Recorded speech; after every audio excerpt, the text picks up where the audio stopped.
Hey, welcome back to the channel, Push Rodders. So this video, we've got some workshop hacks and just general bits and pieces that should be able to save you a little bit of cash.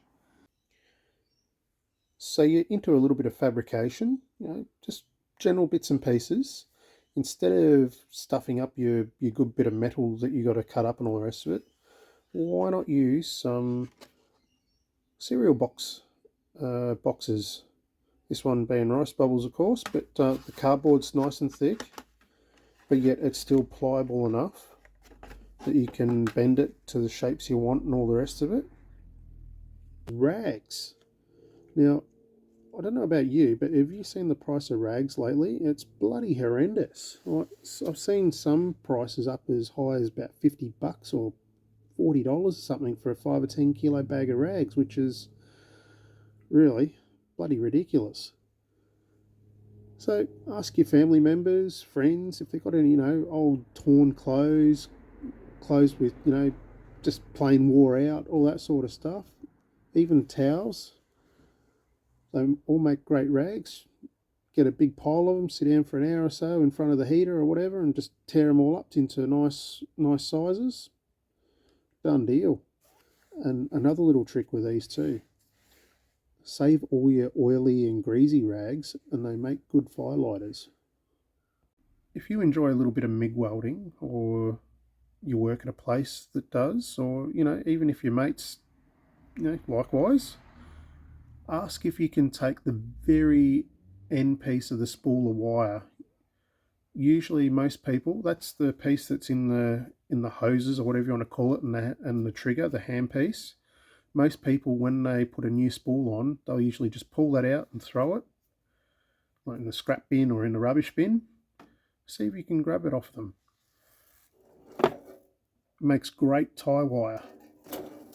And instead of buying a roll of wire like this at your local hardware store, you've got it there for nothing. Lighting. If you're in it doesn't matter whether you're a big workshop, small workshop, whatever it may be, lighting, you can never have enough of it. Now, I've gone out and brought some of these LED little floodlights, about $40 each or something like that. Plenty of torches. As you can see, there's more here. Magnetic ones are great because you can just sort of sit them wherever and work underneath whatever. So even in the workshop itself, plenty of lighting. Another floodlight there, and then as you've probably seen, there's a floodlight just over near the box there. And also, if you can, heaps of just daylight, natural daylight.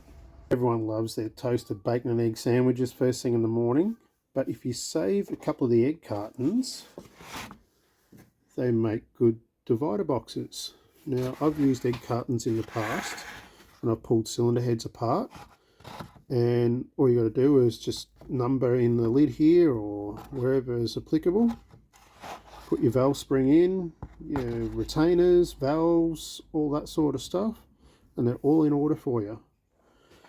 And once you finish with it, if it's a little bit oily and crappy, oh well, so be it. You can either put it in the recycling bin or chuck it in your shed fire or fire pit, whatever it is, to get the fire going. Now, like I mentioned with the oily rags are good for firelighters. Another good way to make some homemade firelighters, just get your old newspaper or whatever it is. Make sure it's not the glossy one, but tie it up with a bit of string and soak it in your old sump oil. Now, there are places where you can get rid of sump oil as well, but this is another smaller way to use up a bit of sump oil. Let it sit there and soak for a few days, and then pull it out of the sump oil. Just let them sit there and drain for a day or two, just drip drain. And yeah, put it in a box or whatever it is, and you can they sit there and they'll burn for quite a while. Just make sure though you have the paper really wound up tight. Floor mats, kneeling pads, knee pads, all that sort of thing. They're really there to save your body pretty much. Give your body a little bit of a rest, stop the cold coming up through, especially if you're working at a workbench for hours on end. It's just a lot more comfortable, easier on the body. Shelving. Shelving's probably a good one to put in. Not that it's really, I don't know, it probably could be classed as a garage hack, but plenty of shelving. Get as much stuff off the floor as possible. Saves you tripping over crap and all the rest of it, and especially in a small workshop.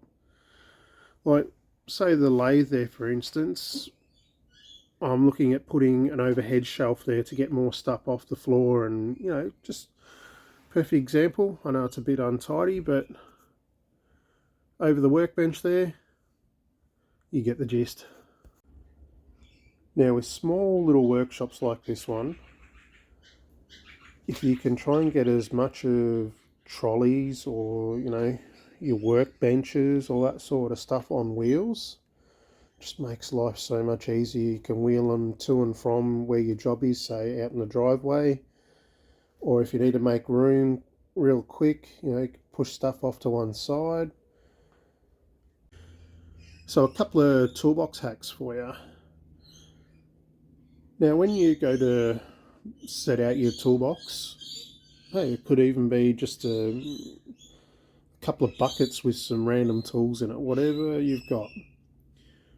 Set it out in such a way that's applicable to you, that the tools you use the most are in an area where it's easy to get to. So for me, all the sockets, ratchets, you know, spanners, screwdrivers, all that sort of thing, they're up the top.